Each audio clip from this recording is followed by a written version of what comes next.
Muchas gracias. Podemos empezar, podemos organizar la jornada. ¿Podemos empezar? Muy bien, Seila, muchas gracias.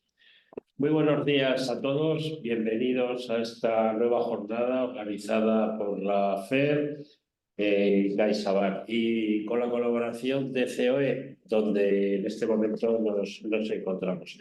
Lo primero quisiera saludar a las personas que están ahí en el salón de la Federación de FER y bueno, y a todas aquellas que nos están viendo telemáticamente. Qué mejor cierre del año, que ya nos quedan 4 días de este año tan intenso que realizarlo con esta sesión, una sesión para analizar y vislumbrar lo que nos va a deparar este año 2024. De la mano de expertos de primera línea que hoy nos acompañan, a quienes quiero saludar lo primero de todo. Está con nosotros, mejor dicho, está con vosotros David del Val, en la Federación de Empresas de La Rioja, economista senior de Economía y Mercados Internacionales de CaixaBank. Y bienvenido, David. Muchas gracias por estar hoy con nosotros. Y aquí a mi derecha tengo a Gregorio Izquierdo, que es el director general del Instituto Económico y director del Departamento de Economía de COE. Muchas gracias, Gregorio, por participar en esta sesión. Dos expertos y dos grandes profesionales de dos entidades como son CaixaBank y COE, que son dos entidades que acostumbran a acertar en sus predicciones económicas. Por lo tanto, vamos a tener una jornada que va a ser muy fiable y, por supuesto, de total confianza. Por las noticias que estamos teniendo estos últimos días, la mitad de este año, esta segunda mitad del año 2023, la economía ha moderado su ritmo de crecimiento afectada por la inflación, el impacto de los tipos de interés y una marcada desaceleración del crecimiento en la eurozona. Y también hay algunos signos positivos en el mercado laboral y la renta disponible. Pero este año 2024 que ya va a entrar parece que va a seguir caracterizado por la incertidumbre. Veremos cómo evoluciona nuestro crecimiento, la inflación, ahora más moderada, los tipos de interés y el mercado laboral. Yo las predicciones se las dejo a los expertos, aunque no debemos dejar de reflexionar sobre algunas cuestiones que con toda seguridad nos preocupan y nos van a seguir preocupando al conjunto de los empresarios y autónomos riojanos y, por supuesto, al conjunto del tejido empresarial español. La primera preocupación desde el punto de vista empresarial es la propia inestabilidad que nos puede traer aquellos acuerdos de gobierno en España y las diferentes propuestas que se están planteando especialmente en el ámbito de las relaciones laborales. Esperamos que estas relaciones laborales, estas propuestas, se puedan dirimir y se deben además dirimir en el ámbito del diálogo social. No estamos de acuerdo con el intervencionismo y menos con las imposiciones sobre temas tan importantes como el SMI, el Estatuto de los Trabajadores, la contratación, la jornada laboral, etcétera, que son cuestiones que digo muy importantes para nuestro futuro y para el de toda la sociedad española. Nosotros queremos un clima favorable, un clima de estabilidad y de seguridad jurídica, que es la mejor condición para realizar y desarrollar la actividad de las empresas y de los autónomos. Y la segunda cuestión que quiero recordarles a todos ustedes y que creo que es una gran preocupación de los empresarios es la fuerte presión fiscal que soportamos. Con tantos impuestos se desincentiva la actividad económica y empresarial. Creemos que una rebaja de impuestos impulsa el crecimiento y la creación de las empresas, que haya también más actividad y, por supuesto, más empleo y riqueza. Añadido a los impuestos, tenemos los elevados costes de las cotizaciones de la seguridad social, que no paran de subir. Han estado subiendo más o menos un 5% anualmente estos últimos años. Y además contamos con otro obstáculo que es la burocracia y la complejidad normativa administrativa. Miles de normas en las administraciones locales, autonómicas, estatales y europeas. Un asunto que afecta muy negativamente a nuestras pymes y micropymes. Y finalmente un problema que parece que va a seguir persistiendo, que es la necesidad de personal especializado y cualificado. No solamente en los sectores industriales, sino en prácticamente todos los sectores de la actividad. Tenemos que nos resta competitividad como región. Este es el panorama que tenemos en el horizonte y esperamos que todos estos problemas no se vean agravados por aquellas tensiones geopolíticas que estamos viviendo últimamente, que por supuesto afectan de una manera muy importante a la economía y a la empresa. Os reitero a todos mi agradecimiento por estar en esta jornada y sin más voy a ceder la palabra a Carlos Sánchez Mittelbruck, director comercial de empresas en la Dirección Territorial Ebro de CaixaBank, que reúne a Navarra, Aragón y La Rioja. Muchas gracias. Muchas gracias, Jaime. Muchas gracias a todos ustedes por su presencia en esta jornada. Gracias, Seila, gracias a la Federación de Empresarios de La Rioja. La verdad es que como hace un mes y poco que empezábamos a deslumbrar y a hacer el boceto de lo que sería esta jornada, pues bueno, la curva de tipos picaba para abajo, pero había bastante estabilidad. Y de un mes y pico para aquí, la verdad es que se han precipitado una serie de acontecimientos y la curva ha picado con más velocidad. Ahora yo creo, se hablará a lo largo de la jornada, la duda no es si va a bajar o no, sino a qué velocidad va a bajar.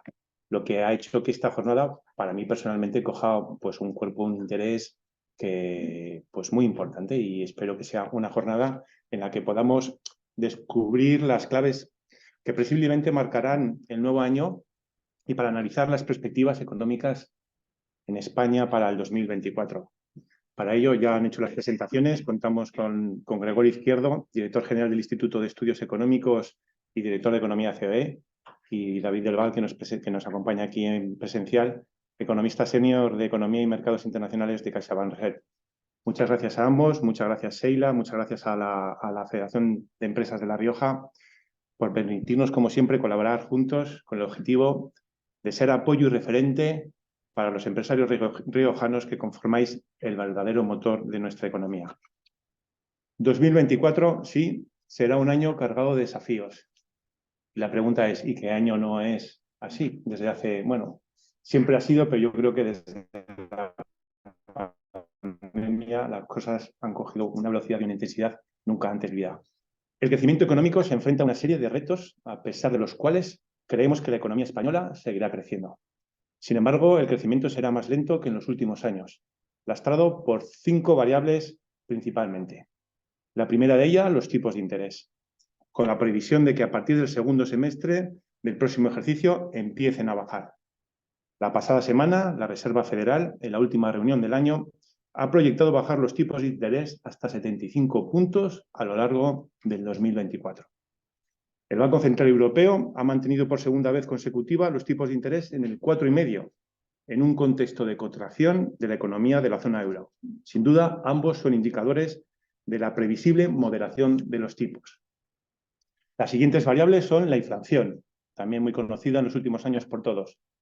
Las dinámicas subyacentes se deberían moderar a lo largo de 2024.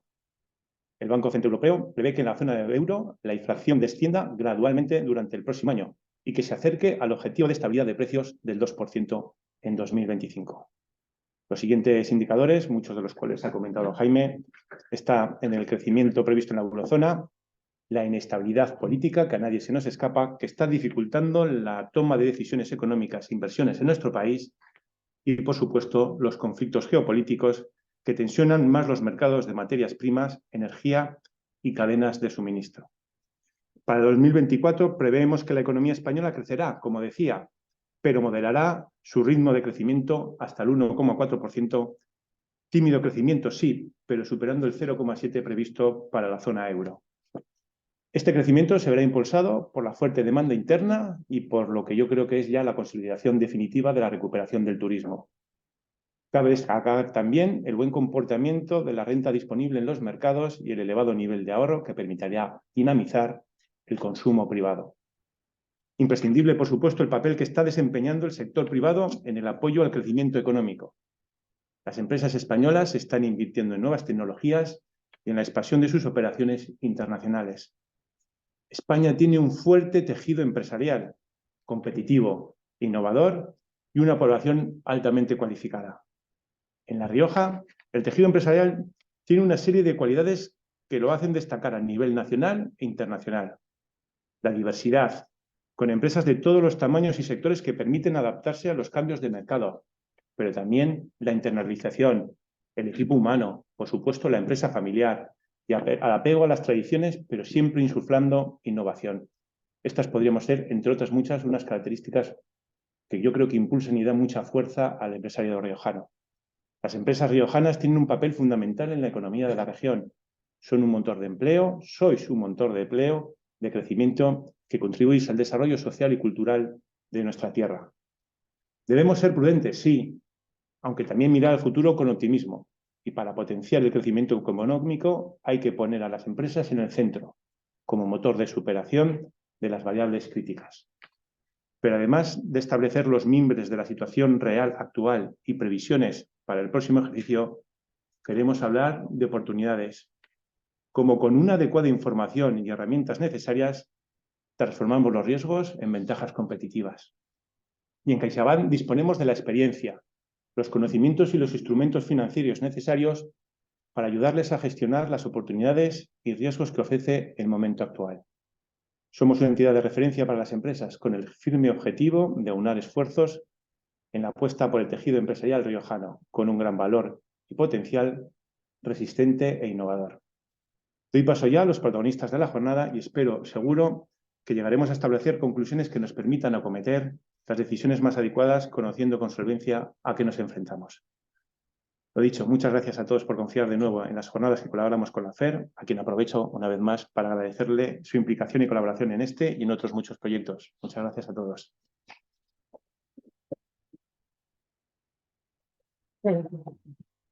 Bueno, muchas gracias, Jaime, Carlos.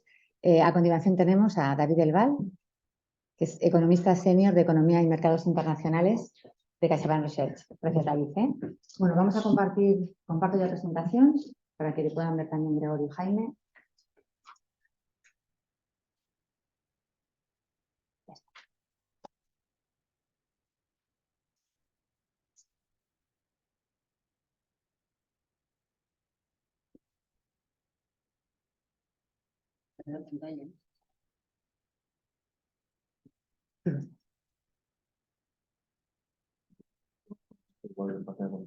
En manera completa.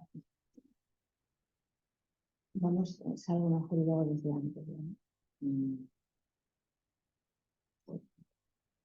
Lo intentamos, un momento. A ver, me manda la completa. Sí, es como es PDF.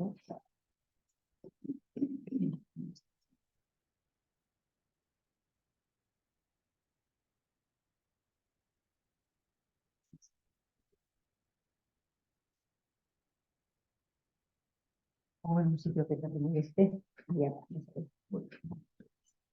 ¿Qué tal? Buenos días.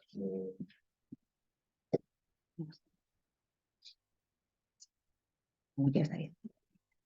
Buenos días y buenos días también a los compañeros desde Madrid. Básicamente lo que vengo a contaros y a desgranar hoy es a grandes rasgos lo que ha venido ya a señalar Carlos, ¿no? Es decir, qué ha pasado en este 2023 para que, bueno, finalmente todos aquellos riesgos, ¿no? Y aquellos problemas que anticipábamos hace un año, pues no se hayan materializado, o al menos no con la intensidad con la que podíamos haber previsto, y correlativamente también qué esperamos para el año que viene, ¿no? Es decir, una mirada retrospectiva que nos sirva para este análisis posterior, ¿no? Que es en el fondo lo que nos interesa.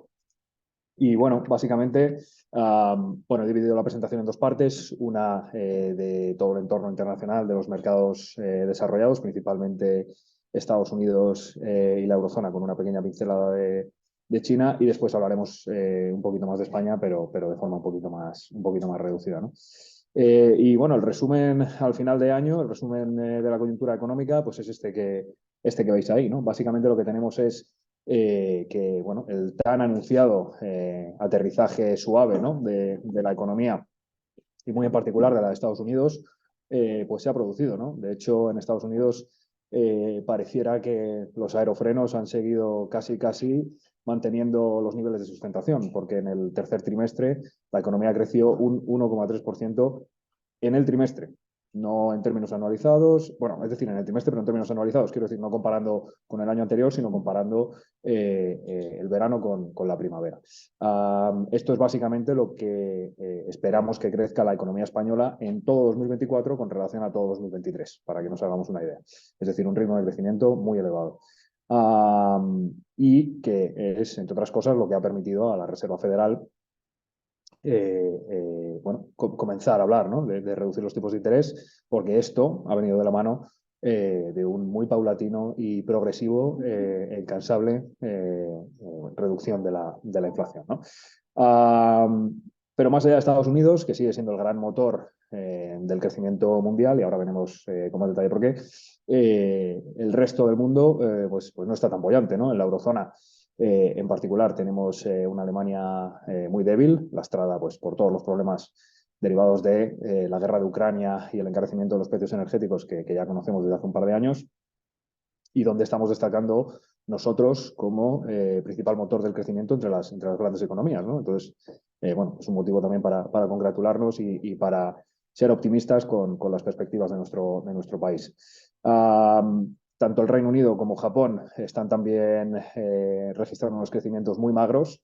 En el caso del Reino Unido, sin crecimiento en el tercer trimestre respecto al segundo, y en el caso de Japón, incluso un poco de decrecimiento, ¿no?, que es una de las razones por las que esta misma mañana el Banco Central de Japón pues, ha decidido mantener los tipos en negativo, que bueno, era algo, digamos, ampliamente descontado por el mercado, pero que comienzan a tener mucha presión para revertir después de la fuerte depreciación que acumula la divisa a lo largo del año, ¿no? Y que veremos si ha sucedido o no.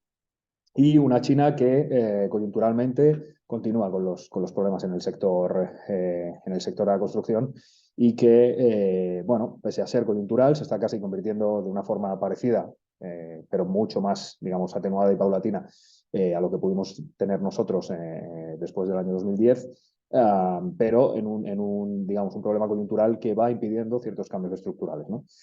Además de esto, pues como digo, el proceso inflacionista sigue su curso y básicamente esto lo que ha supuesto ha sido una fuerte reacción en mercados, como adelantaba Carlos, en las últimas 6 semanas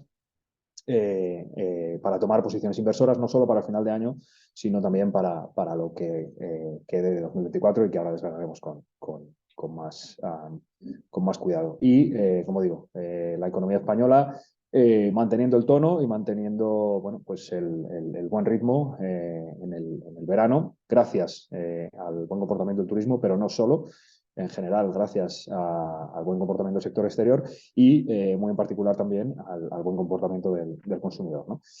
Entonces, bueno, centrándonos ya, o pasando, mejor dicho, a lo que nos espera para 2024, bueno, pues efectivamente, ¿no?, como comentaba Carlos, un año en el que los retos van a seguir presentes, pero si algo hemos comprobado en los últimos, bueno, incluso desde antes del COVID, ¿no?, porque recordemos también, bueno, pues todas las perspectivas tan negativas que teníamos respecto al riesgo político con Brexit o con Trump y que, bueno, en particular en el caso de Estados Unidos, no tuvieron, ¿no?, esa materialización tan fuerte. En el caso de Reino Unido es un poco distinto, pero sin cumplirse los escenarios más negativos, ¿no? Entonces, bueno, seguimos buscando ese equilibrio. Por el lado de la oferta, esperamos que haya, bueno, una cierta estabilidad en este nivel elevado de tensión. Bueno, vamos a ver qué pasa con los conflictos bélicos y más allá de eso vamos a ver en qué modo siguen impactando a la economía global o no, porque el caso de Gaza pues es un caso paradigmático bueno, por varias razones, ¿no?, pero en el que la invasión israelí no está suponiendo, digamos, una respuesta o una involucración del resto de países y por tanto está teniendo un efecto pues prácticamente nulo, ¿no?, muy muteado en la economía internacional. Unos cuellos de botella que ya podemos dar por solucionados, un encarecimiento de materias primas que no ha dejado de reducirse, aunque siga en unos niveles elevados en tasas de crecimiento, ¿no?, pues representa un problema mucho menor. Y en particular, pues si esta parte, ¿no? este conflicto de Oriente Medio no se deteriora, pues no tendría por qué empeorar tampoco. Y una escasez de mano de obra, digamos, secular en la eurozona y en particular en algunos mercados muy dinámicos como Alemania, ¿no? Y que en España, como veremos, estamos solventando de forma bastante más satisfactoria. Y por el lado de la demanda, pues bueno, una política fiscal que va a dejar de tener va a dejar de representar, ¿no? El soporte que había estado representando hasta ahora, con toda la retirada de las medidas de apoyo ante la inflación, ¿no? Y ante la escalada de los precios energéticos, unas soluciones financieras que van a seguir siendo restrictivas, bueno, o mejor dicho, tan restrictivas como hemos tenido hasta ahora, pero tan laxas también en términos históricos, ¿no? Es decir, unas condiciones financieras que, bueno, digamos, en comparación con 2023 sí que pueden representar un poquito de apoyo adicional. Un ahorro embalsado de las familias, que mencionaba también Carlos, que necesariamente se tiene que ir bueno, pues, mermando, ¿no? Después digamos, a medida que nos alejamos de los meses del confinamiento y demás, que fue cuando se pudo construir este embalse. Y, bueno, un efecto riqueza del inmobiliario que está por ver, ¿no? El signo. Ahí ponemos un signo negativo, pero que, como mostraré posteriormente, parece que los precios están comenzando a repuntar y deberían hacerlo más si el entorno de tipo se normaliza y se convierte en un poquito más, bueno, empieza a haber un poquito más de apoyo, ¿no? Bueno, como decía, un riesgo geopolítico que continúa muy elevado, pero que no tiene por qué materializarse siempre en un problema económico, ¿no? Claro, esto es por definición un riesgo es algo que puede pasar, pero no necesariamente tiene por qué. El riesgo es elevado, pero lo que vemos es que la economía internacional ha sido muy capaz de vadearlos con éxito y con relativa, bueno, sí, con poca involucración, podríamos decir, ¿no? En los últimos años. Y en principio, bueno, pues la naturaleza de estos riesgos, ¿no? que tiene un carácter, digamos, muy de cola, es decir, de una quizás probabilidad de materializarse baja, pero capacidad disruptiva muy alta en caso de hacerlo, pues hace que no se puedan perder de vista, sobre todo también con las citas electorales que hay este año, en particular las elecciones en Estados Unidos en noviembre 24, pero que, digamos, de no materializarse, pues no tienen por qué tener un fuerte impacto en el mercado. Por tanto, por este frente, bueno, pues algo a monitorizar, pero igualmente algo que no debe preocupar demasiado, ¿no? En el lado ya más centrado en el crecimiento económico, tenemos una eurozona bueno, que confirmó la debilidad en verano y en particular, como mencionaba anteriormente, por la debilidad de Alemania y donde destaca de forma especialmente pues positiva, ¿no? la economía española y que en el cuarto trimestre no parece que vaya a tener muchas más alegrías, ¿no? Como veis ahí, el principal culpable es el sector manufacturero, el sector servicios ha estado aguantando bastante mejor hasta ahora, con algunas excepciones, como es el caso de Francia, pero en general que contrasta con el dinamismo que sí que está exhibiendo Estados Unidos, ¿no? No obstante, bueno, la confianza del consumidor, aunque es verdad que se ha reducido últimamente, digamos, debería repuntar a medida que vayan reduciéndose también las expectativas de inflación de los consumidores, que es algo que estamos viendo en los últimos meses. Los indicadores bueno, los publicados en diciembre que hacen referencia a noviembre en Estados Unidos empiezan a mostrar cómo bueno, pues hay una moderación de las expectativas de inflación de los consumidores, que es algo muy relevante, en tanto que digamos, es una de las variables más seguidas de cerca por el Banco Central, que quiere, ¿no? Digamos, con esta expresión, esta frase hecha, mantener ancladas las expectativas, ¿no? Es uno de sus grandes caballos de batalla, tanto de los consumidores como del mercado, que bueno, por lo demás también han permanecido bastante ancladas. Pero más allá de estos problemas, pues como desgranábamos anteriormente, ¿no? Hay vientos de cola que van a tener que seguir soportando también el crecimiento mundial. El mercado de crudo no ha tenido prácticamente reacción a la guerra de Gaza. De hecho, la reacción que ha tenido ha sido negativa. Y eso también pese a los recortes de oferta de la OPEP de las últimas semanas, ¿no? Bueno, como sabéis, todos los recortes que se han venido cometiendo en 2023 el acuerdo dentro del marco de la OPEP ampliada con Rusia fue mantenerlos en 2024 y aunque en términos, digamos, no del todo claros, ¿no? Sin un reparto de cuotas exactamente o perfectamente delimitado, pero que, bueno, no tuvieron capacidad de, digamos, mover el mercado de forma significativa y hacer creer a los inversores que íbamos a tener un fuerte repunte en precio, ¿no? Que es lo que en definitiva se intenta siempre con estos recortes a la oferta. Bueno, aquí está pesando también unas dudas sobre la demanda global, y cuando hablamos de una demanda global y de las, digamos, en estos términos relacionados con el crudo, estamos siempre pensando en China, ¿no? Que, digamos, tiene un sector industrial y constructor que es el que más tira, ¿no? Más demanda energética tiene, es más intensivo en energía. Y de ahí, bueno, que el petróleo, pues, digamos, esté dando un respiro a economías muy dependientes como las europeas en general y la española en particular, pero no solo, ¿no? Sino que bueno, Estados Unidos ha vuelto a bombear mucho shale. Estados Unidos se ha convertido, como veis en el gráfico de la izquierda, en uno de los principales productores internacionales, y además la dependencia energética en el marco de la transición ecológica pues es cada vez más reducida, ¿no? Y por tanto, bueno, pues por este lado también, digamos, la capacidad de estos riesgos se va haciendo, si cabe, más de cola, ¿no? Y deberíamos encontrar unos mayores, bueno, mayor apoyo para el crecimiento. El mercado laboral mantiene el buen tono, tanto en Europa como muy en particular en Estados Unidos, donde, bueno, como veis ahí, las subidas de tipos pareciera que no han tenido efecto ninguno, ¿no? en el mercado laboral y en particular en la destrucción de empleo.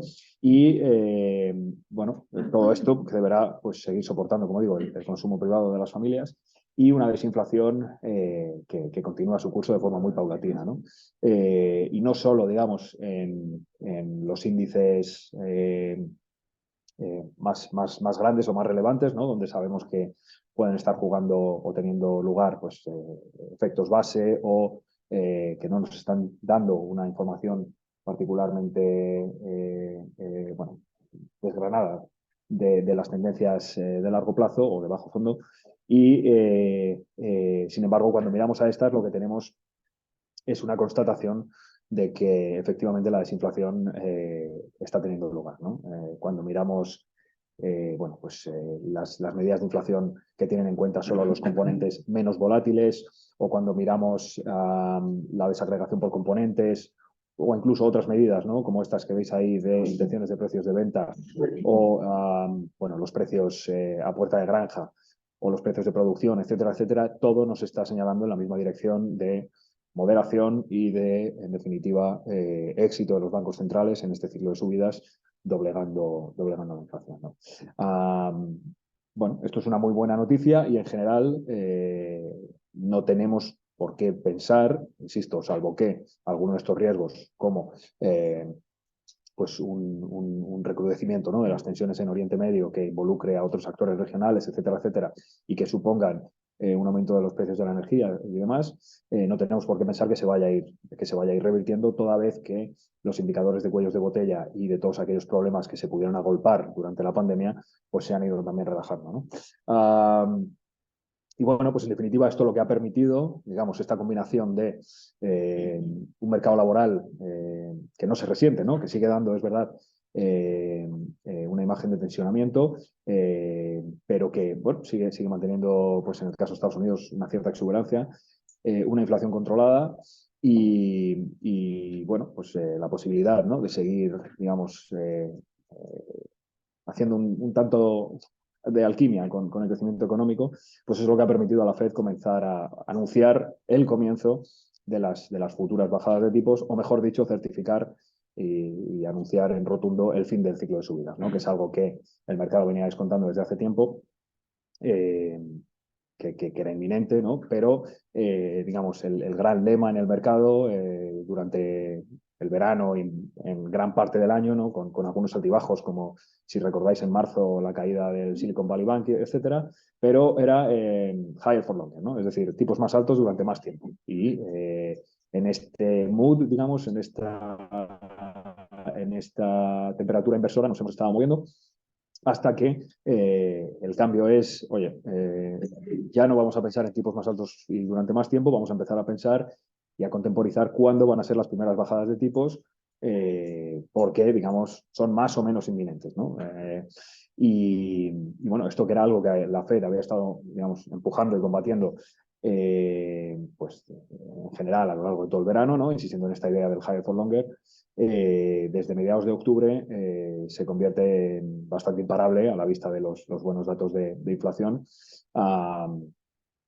Y pasamos a este nuevo equilibrio de mercado, que ahora desgranaremos con un poquito más de cuidado, de contemporización de las bajadas, ¿no? Como decía Carlos, el último dot plot, que como sabéis es bueno, una forma en la que la Fed comunica las expectativas de sus miembros del Consejo de Gobierno para los tipos de interés en los próximos meses y años, nos indicaban que, bueno, en media, o de forma mediana, se esperaba al menos 3 bajadas este año, que serían esos 75 puntos básicos. Dicho esto, y no obstante, al día siguiente de la reunión de la Fed, el pasado jueves, el Banco Central Europeo mantuvo una posición bastante más cautelosa, ¿no? Que a nuestros efectos pues resulta bastante más ilustrativo bueno, y de mayor directo impacto. El Banco Central Europeo bueno, está convencido de que las dinámicas inflacionistas, siendo buenas en Europa, me refiero, estando reconduciéndose, ¿no? Y siendo unas dinámicas desinflacionistas, tienen todavía algún riesgo potencial mayor, y que esta última milla, ¿no? Este último esfuerzo por intentar doblegar la inflación, que puede ser la más dura, como en la maratón, y tiene que intentar, al menos en términos de expectativas, gestionar las expectativas del mercado de forma, digamos, un tanto más agresiva, ¿no? Bueno, los inversores llegaron a descontar que sería el Banco Central Europeo el primero en bajar tipos antes de la Reserva Federal, como veis aquí. El dato de inflación de la eurozona, prima facie, al menos en términos agregados, fue mejor, ¿no? Veis ese 2,4 frente al 3,1, que el de Estados Unidos. No obstante, mirando la desagregación por componentes, lo que vemos es que esto tiene matices, y el conjunto de los componentes, ¿no? De la cesta del IPC norteamericano, que están registrando un momentum, o por así decirlo, que tienen una inercia desinflacionista mayor, es mayor, valga la redundancia, es decir, hay más partidas dentro de la inflación americana con una inercia desinflacionista mayor de las que hay en la zona euro, ¿no? Otra cosa es la ponderación de estas, y esto no es baladí, porque en Estados Unidos los alquileres siguen muy elevados, y esto pues está en gran parte arrastrando o lastrando un poco esa tendencia desinflacionista, pero digamos, en términos generales, dentro de la cesta de la compra de un consumidor cualquiera, la inflación está más moderada allí, ¿no? Sea como fuere, como digo, el Banco Central Europeo más cauteloso, pero sin que esto impida al mercado empezar a descontar ahora mismo las primeras bajadas de tipos entre abril y junio. Esto puede cambiar de la noche a la mañana, pero esto lo que nos indica es que los inversores están viendo un escenario muy favorable para los activos de riesgo, al menos en esta primera mitad de 2024. Esto nos lo dice, o digamos, esto se ve de forma bastante clara en el desempeño de los índices bursátiles, de los sectores de los índices bursátiles a ambos lados del Atlántico, desde que empezó este cambio de lema inversor que mencionaba anteriormente, ¿no? Y lo que vemos es que tanto el inmobiliario como los servicios financieros lo han hecho bastante bien. Y bueno, esto pues es una indicación de que con unos mercados laborales que se mantienen dinámicos, ¿no? Y con un consumidor pues que sigue manteniendo esa capacidad de compra, con unos tipos que resulten de más apoyo, pues debería reactivar el sector inmobiliario. Después, pues lógicamente tenemos también al sector tecnológico, y en particular al europeo, tanto el sector tecnológico como el de materiales o el sector industrial. Es más una cuestión de recuperar un tanto el terreno perdido, ¿no? Pero como decía, lo más relevante aquí y lo más significativo es la buena marcha del inmobiliario, los servicios financieros y el consumo discrecional, además del sector tecnológico, ¿no? Lo cual nos viene a decir que todas estas expectativas del mercado, por otro lado, se pueden ver un tanto mermadas, ¿no? O morir de éxito, mejor dicho, ¿no? En tanto que al final, en una economía en la que, bueno, tengas una exuberancia de los consumidores importante, y recuperemos un poco, ¿no? Aquella idea o aquel sentimiento del sector tecnológico de 2021, va a ser difícil controlar las presiones en precios, y este escenario, ¿no?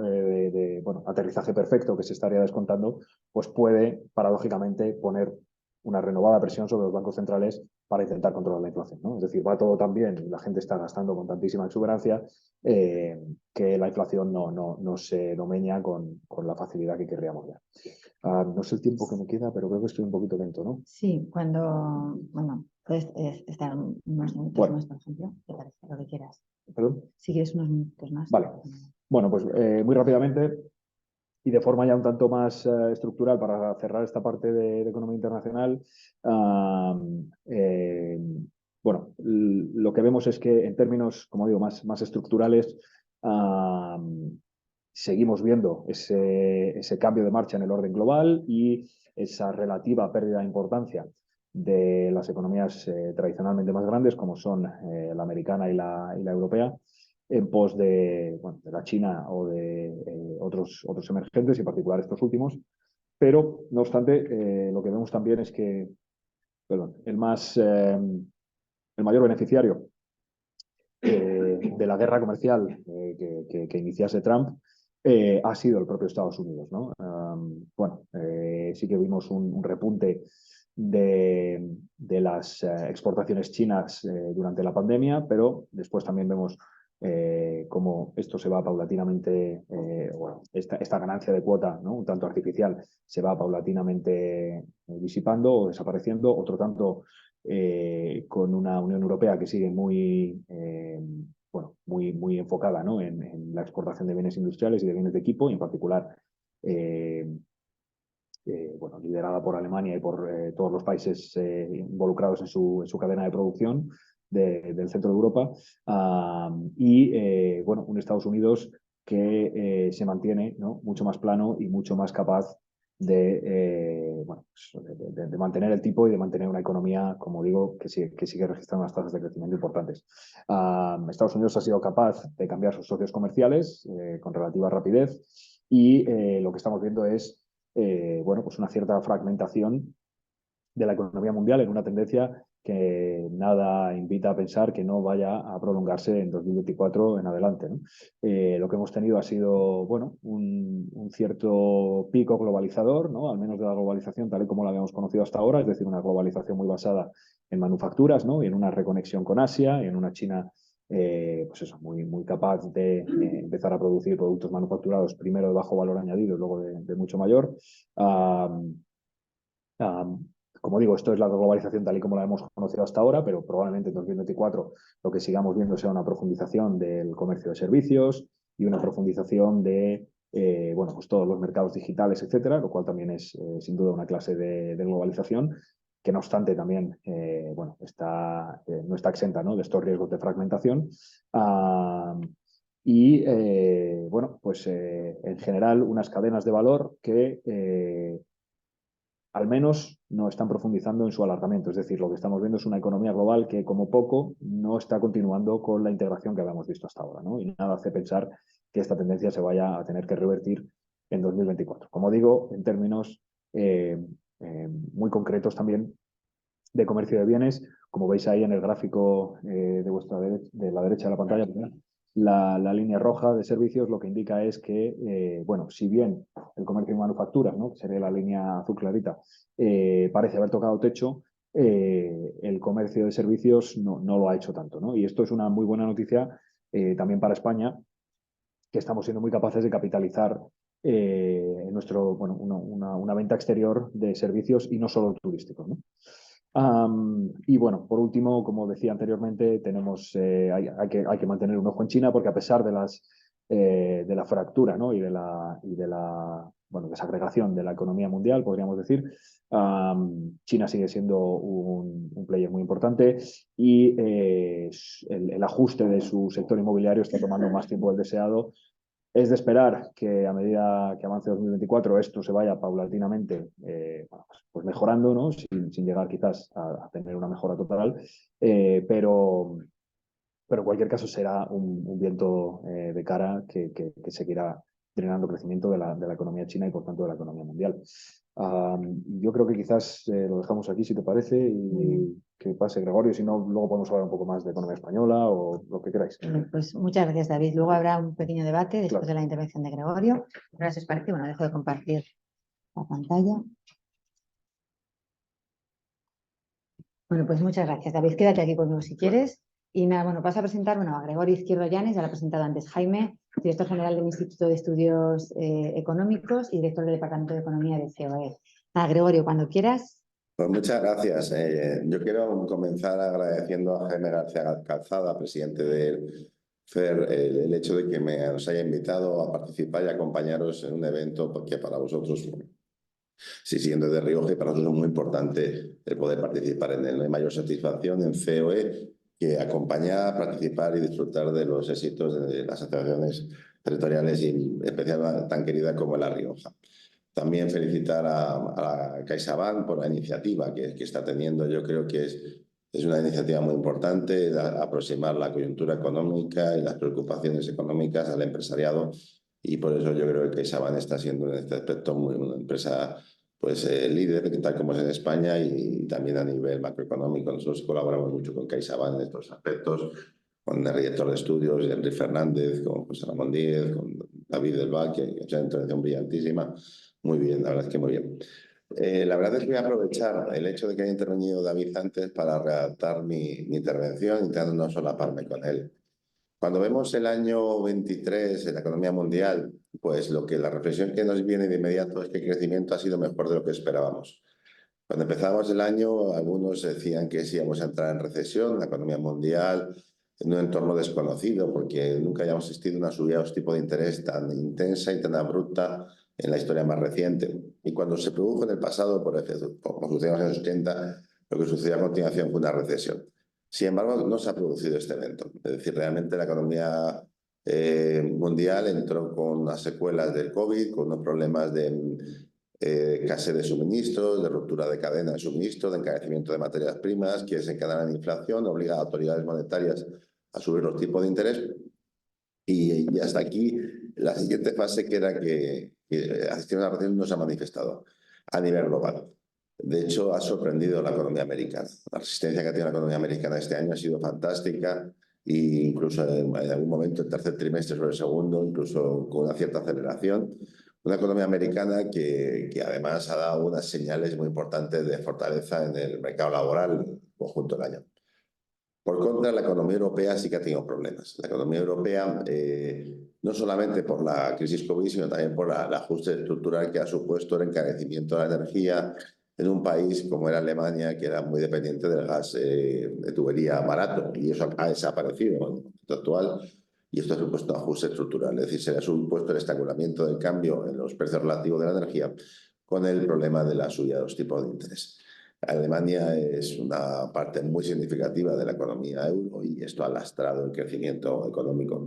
Para que os hagamos idea, en el año 2023, pues el crecimiento ha sido, la eurozona ha sido de 0,6 frente a un 2,4 de la economía americana. Por tanto, mucho mejor Estados Unidos que Europa.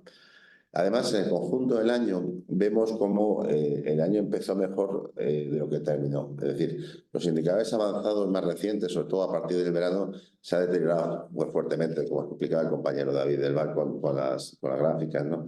Los PMI avanzados, los indicadores de confianza y la actividad a partir de primavera siguieron. Aquí se ha manifestado un efecto económico, que es lo que se denomina los retardos de la política monetaria. Que en el momento en que suben los tipos de interés, hasta que tiene un efecto contractivo tanto sobre la actividad sobre los precios, no es inmediato.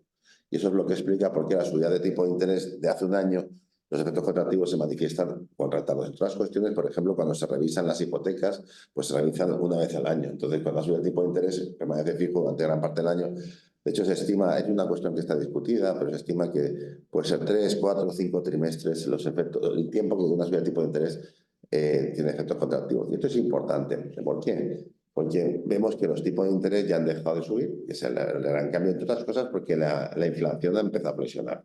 La inflación, como veíamos en la gráfica, está ya por debajo del 3%, no está al 2%, que la estabilidad de precios, pero hemos pasado un episodio inflacionario de una manera muy rápida. Hemos pasado una inflación de 2 dígitos, que es una cuestión muy preocupante en empezar el año, a una inflación del 3%. Yo creo que es para congratularnos, porque eso hubiera sido un problema gordo, que la inflación no hubiera reconocido, hubiera supuesto un anteaseamiento sobre las condiciones financieras de la economía mundial brutales que tenemos en otro escenario. A mí me parece un dato positivo. Otro dato positivo es que las tensiones geopolíticas que empiezan a manifestarse, sobre todo en el caso de la guerra de Ucrania, pues no iba más. Tampoco en septiembre el entrenamiento de Oriente Medio, pues sí que vea que tuvo un momento puntual, pero tampoco ha ido más. Las últimas semanas ha ido algo más del rojo, pero cuando vemos los precios del petróleo están por debajo de lo que estaban hace unos meses. Entonces, vemos cómo la cosa ha ido mejor.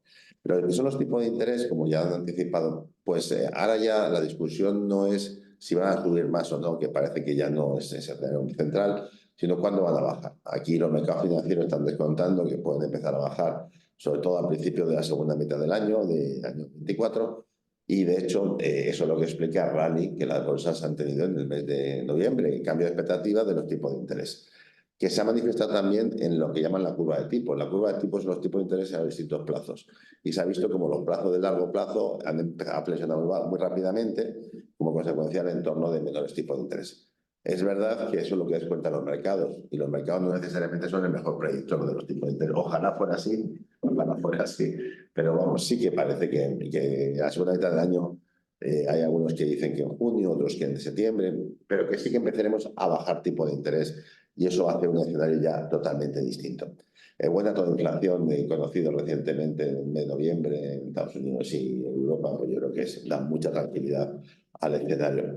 El caso de Europa, por ahora que hemos tenido susto tras susto, trimestre tras trimestre. Y de hecho, este cuarto trimestre, yo creo que el escenario central de la eurozona es un escenario de contracción en Europa en este momento. Esto es importante porque tan importante como el crecimiento de la economía es el perfil. Y el perfil del año 23 ha sido de más a menos, y el perfil del año que viene va a ser de menos a más. Vamos a terminar el año, si se cumple un escenario, mejor de lo que hemos empezado. Con lo cual, bajo mi escenario, estamos ahora mismo en lo peor del actual contexto, en lo peor de este último trimestre, el primero del año que viene, es lo peor.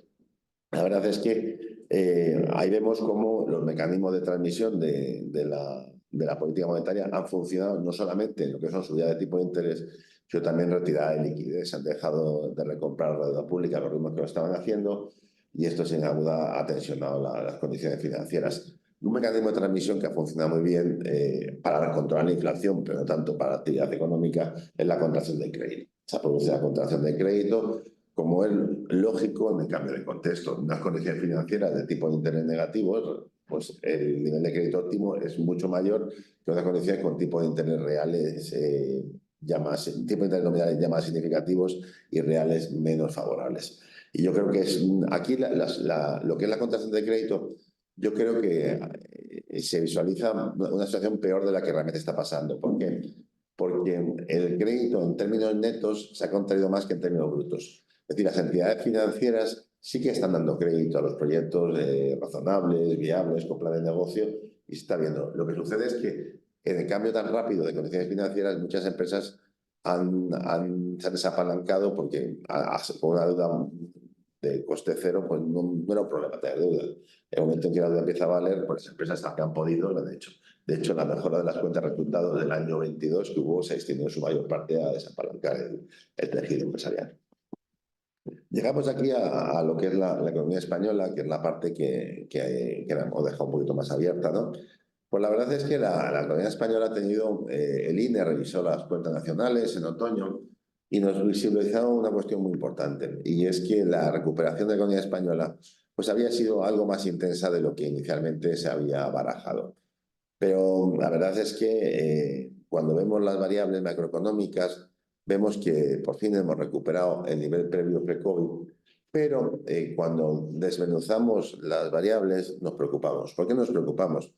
Porque vemos que la variable más adelantada en la recuperación fue el consumo público. El consumo público ya unos 10 puntos por encima del nivel previo a la pandemia. Y sin embargo, la inversión empresarial y los resultados empresariales siguen por debajo del nivel previo a la pandemia. ¿Y esto qué significa? Pues que nuestro proceso de recuperación no ha sido un proceso de recuperación sano, porque hemos priorizado el corto plazo, que es el consumo sobre la inversión, y hemos priorizado lo público sobre lo privado. Esto a corto plazo te permite estadísticamente crecer, pero está comprometiendo el futuro de la economía española. Es verdad que lo que son las cifras, estadísticamente hablando, pues la economía española está creciendo ahora por encima de nuestro entorno, del año 2023. Pero también es cierto que es en un contexto un poco singular. La primera singularidad por la que estamos creciendo más es porque como fuimos retrasados en la recuperación, es más fácil crecer cuando está recuperando lo perdido que desplazar la frontera de producción de nuevo. Y entonces eso es lo que nos ha pasado. Hasta ahora estábamos recuperando y otros ya habían recuperado. Ojalá estuviéramos como Irlanda, por ejemplo. La segunda cuestión que es importante es que en nuestro país hemos tenido la suerte de que estábamos expuestos al tema de Ucrania. No dependemos del gas licuado, estamos más lejos, tenemos una estructura más de servicio que de industria. Cuando la industria ha sido el sector más perjudicado, pues obviamente nos ha aguantado. Y luego me gustaría hablar de 4 circunstancias diferenciales de la economía española. La primera de ellas, muy importante, es el mercado laboral. El mercado laboral yo creo que ha tenido un comportamiento de esta crisis distinta a todas las anteriores crisis, porque siempre que había una crisis el mercado laboral ajustaba en tiempo. Se producía un fenómeno circular vicioso, que es que se iniciaban los salarios a la inflación, esto es, disparaba los costes laborales justo cuando peor venía.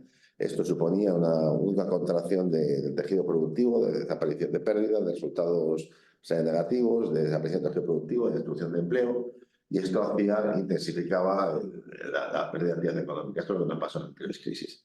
Sin embargo, en esta crisis las empresas yo creo que han hecho una apuesta, nosotros, ya digo nosotros porque somos la COE y somos la FER, ¿no? Hemos apostado por no indiciar salarios con precios, y yo creo que ese es el gran acierto de la economía española, no haber iniciado. De esta forma hemos podido acotar la intensidad del choque inflacionario al año pasado sin perpetuarlo y enquistarlo en el tiempo. Y esto es lo que explica por qué la fortaleza del empleo está aguantando a pesar de la menor debilidad. Es decir, yo creo que este acierto ha hecho que la economía española haya prolongado su ciclo expansivo y su moderación haya sido menor que en el contexto alternativo, y eso es importante. Las empresas, además, se han encontrado que el coste laboral no crecía tanto en el contexto de inflación como en el pasado, lo cual le ha permitido mantener empleo. Y luego tiene un incentivo mantener empleo, que es una perversión, que es la indisponibilidad de mano de obra. Las empresas han encontrado que no tenían vacantes, no tenían dificultades para cubrir mano de obra. Y en este contexto, aunque muchas de las empresas han visto que su actividad, y a lo mejor no les hacía falta la plantilla que disponían, no han ajustado a la misma por la dificultad que se preveía en volver a recuperarla. Entonces, una crisis percibida tan transitoria no se ajusta a empleo, porque sabes que los problemas de recuperación de plantilla son altos, aparte que los costes de desafección también son elevados. Y esto es lo que explica que lo que a nivel micro puede suponer un tensionamiento de la cuenta de resultados negativo, a nivel macro lo que te produce es que el ciclo lo aguantas mejor. Es una cuestión que es importante. Otra variable que es mala, pero que ha permitido aguantar el ciclo, es el déficit público. El déficit público lo que te supone es traer crecimiento al futuro, al presente. Pero el déficit público español está siendo más elevado que nuestro entorno. Tenemos el problema de cuando hay que normalizarlo. Pero mientras que lo tengamos, pues ahí tienes algún crecimiento adicional. Luego, la parte positiva, me gustaría destacar 2 mercados importantes. Uno de ellos es el sector exterior. El sector exterior, sobre todo hasta la primera mitad de año, tiene una fortaleza espectacular. El año pasado lo terminamos con un récord histórico de exportaciones por encima del 40% del PIB, que es una cuestión que era inaudita y tal.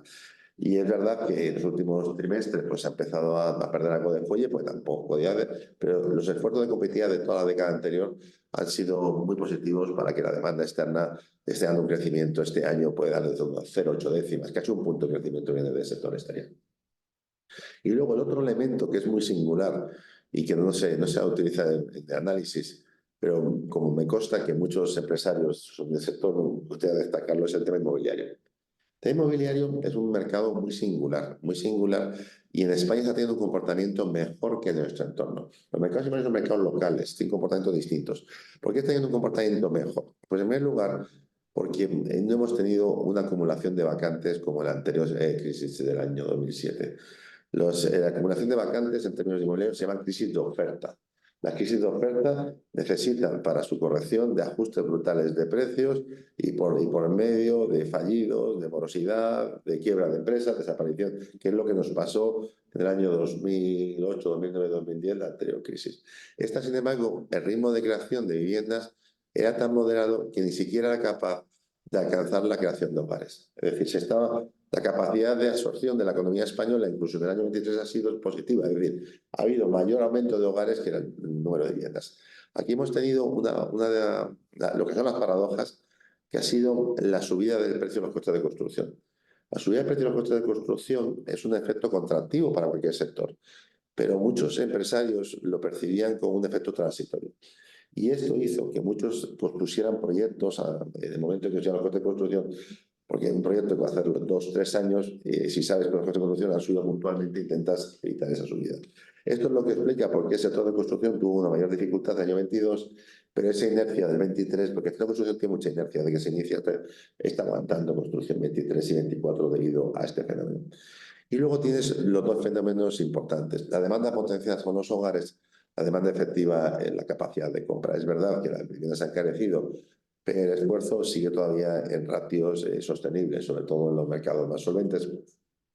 Y nos encontramos que la variable principal al final es la disponibilidad de crédito. Y el crédito, es verdad que se ha subido mucho el crédito a variable, pero la variable está que ha querido estar a variable, porque siempre ha podido haber opciones, y las nuevas promociones están financiadas sobre todo con tipos fijos. Por ejemplo, variable está por encima, está del 4%, pero el fijo en España es relativamente, en entidades y empresas con cierta trayectoria, pues obtener tipo de interés por debajo del 3% en el contexto actual. Entonces, tipos de interés que no se han trasladado con total intensidad al cliente, la subida de tipos a través de la financiación en plazos más largos, junto con un empleo positivo, que es el principal factor de morosidad que hace contraer el crédito, en un contexto de creación de hogares y en un contexto de que los precios no hayan crecido como nuestro entorno, pues está haciendo que el mercado inmobiliario tenga una fortaleza mayor que en otros ciclos. Y esto está siendo uno de los sostenes de la economía española. Este mercado inmobiliario no es el de otros países de Europa. Hay países de Europa que tienen crisis inmobiliaria. Cuando hablamos de mercado inmobiliario, hay crisis inmobiliaria porque tienen unos precios muy desajustados, la subida de tipo la han trasladado con más intensidad, tienen destrucción de empleo, pues que aquí no es el caso. Esto es una de las fortalezas de la economía española. Cuando vemos el año, pues vemos ahora el año que viene, pues vemos que el crecimiento, pues la verdad es que este año lo vamos a cerrar en torno al 2,3%, el año 23, que parece mucho, y el año que viene lo vamos a cerrar en torno a 1,5%. Es verdad que parece un cambio importante, es casi la mitad de un año a otro, pero la estadística no refleja la realidad, porque el 2,3 se debe más a lo que se creció en la última parte del 22, lo que se llama la comparación media interanual, que lo que está creciendo en el puro 23 y mucho menos lo que está creciendo ahora, que prácticamente es un crecimiento muy moderado, y el crecimiento del 24 va a explicarse más por lo que se va a crecer a final de año que lo que empieza al principio. Entonces, para mí, el diagnóstico que es importante en la economía española es que esta última parte del año va a ser muy similar, con una debilidad importante, que se va a contagiar hasta los primeros meses del año que viene y a partir de ahí un poco recuperar. ¿Por qué se va a recuperar la economía española a partir de primavera? Pues se va a recuperar en primer lugar por la inflación, porque la inflación no deja de ser una reducción de la renta disponible. En el momento en que la inflación se empieza a moderar, eso está haciendo un empuje en la variable de consumo. De hecho, el consumo privado es uno de los factores que están tomando relevo a la demanda externa en los últimos meses. Pero sobre todo lo que yo pienso que va a ser un factor muy relevante es el cambio en las condiciones financieras. En cuanto se perciba un cambio en las condiciones financieras, las familias van a tener un entorno de mayor confianza, van a dejar de hacer un ahorro que hacen ahora preventivo, un ahorro de desapalancamiento, de amortización de deudas, y eso también va a alimentar el consumo. Y ahí donde tenemos un problema muy serio, que a mí me preocupa mucho para el año que viene, es la inversión. En la inversión tenemos un problema muy serio en la economía española, porque en el año 22 estamos dando tasas negativas de inversión, y eso que nos hayan dicho que abriendo los fondos europeos, lo importante es que van a financiar proyectos.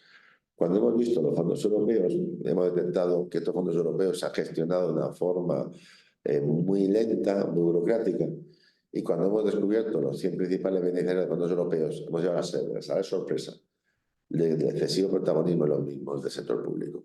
fondos europeos no estaban para financiar proyectos públicos, estaban para financiar proyectos privados de transición digital y sostenibilidad.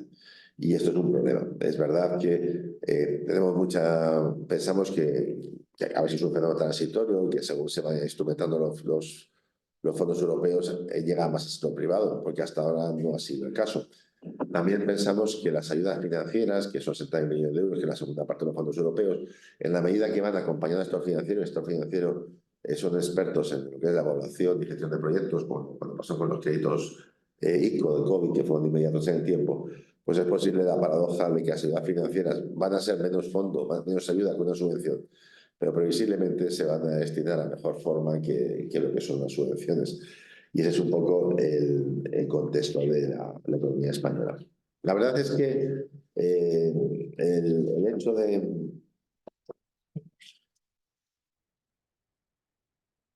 Sí, aquí intentando no repetirme con los compañeros. Me gustaría hacer ahora una reflexión sobre lo que es la empresa. La empresa y más en el contexto en el que estamos ahora mismo, ¿no? ¿Cómo está viendo la empresa actual contexto? Pues el actual contexto lo está viendo de una forma bastante más negativa de lo que la cifra macro nos dice. Tenemos una estadística que además la diseñé yo en su día, yo fui el que la creé, que es la cifra de negocio del Instituto Nacional de Estadística. Pues ahí vemos como ha habido varios meses consecutivos de caída interanual. La cifra de negocio es la facturación. Entonces, las empresas encontramos que el proceso desinflacionario de la economía española tiene también costes para la empresa en términos que pierdes ingresos. Te estás perdiendo ingresos en la empresa. El contexto actual de la empresa es una contracción de los ingresos, que está siendo especialmente acusada en su sector industrial, más que en el sector servicios.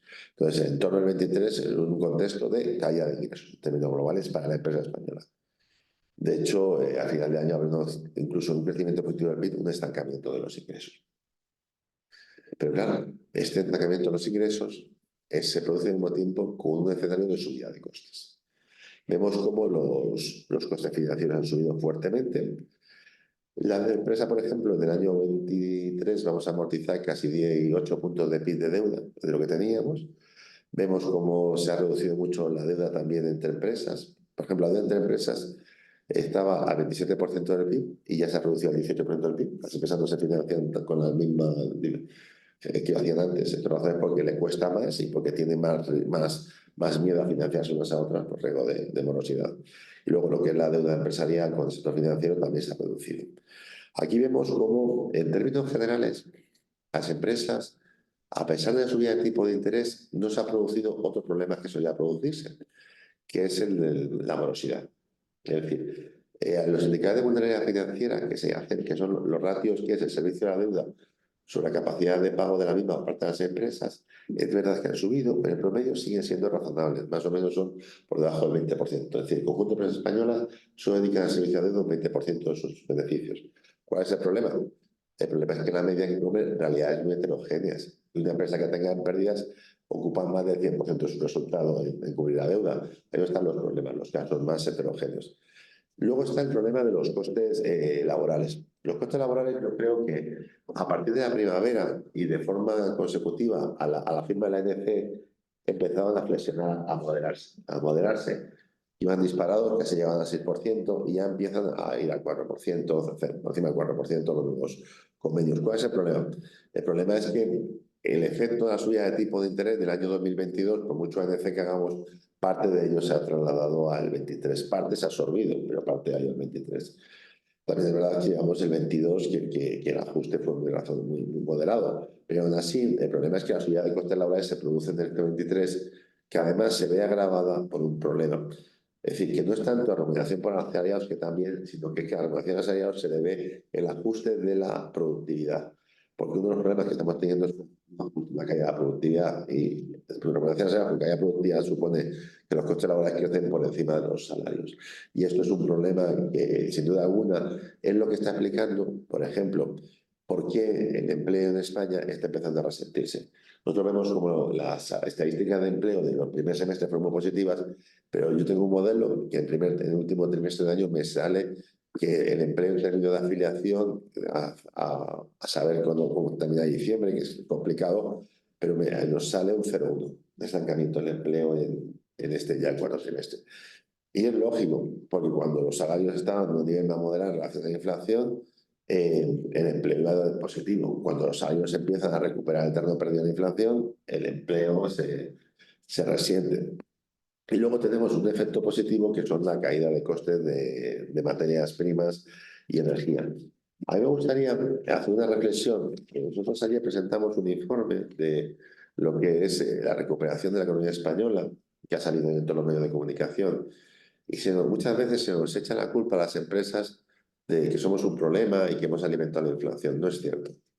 Nosotros, por ejemplo, vemos como el deflactor del PIB de la pandemia ha crecido un 12%. Los salarios han crecido un 14%, han crecido por encima de los precios. Los impuestos han crecido un 15%. El excedente bruto de las empresas no financieras, no el excedente bruto de la empresa de economía, que engloba otras variables que no son solamente las empresas, ha caído. Es decir, los resultados empresariales no han recuperado todavía el nivel pre-COVID.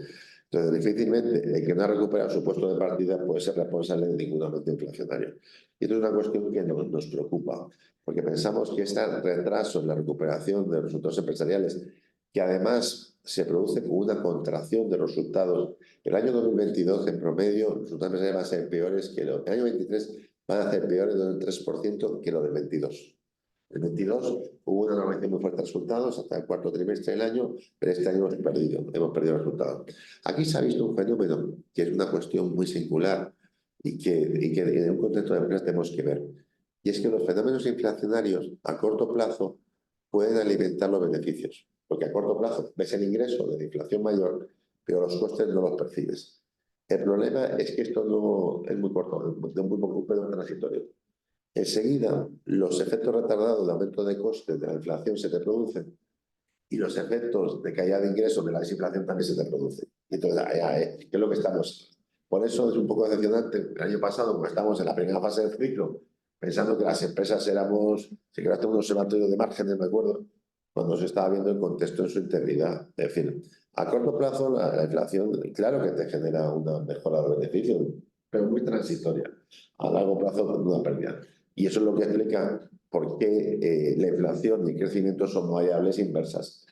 Hay un fenómeno muy curioso en la economía que me gustaría recordar, que es el crecimiento empresarial.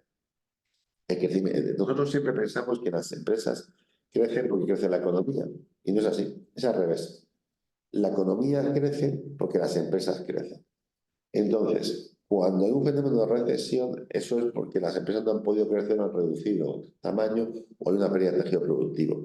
Y eso es lo que estamos ahora. Por ejemplo, el tejido productivo a principio de este año hubo meses que ya se había recuperado el número de empresas en la seguridad social pre-COVID, pero ahora mismo ya estamos por debajo. Hemos perdido tejido productivo. Entonces, con peores resultados, con pérdida de tejido productivo, pues tenemos una sensación de debilidad importante.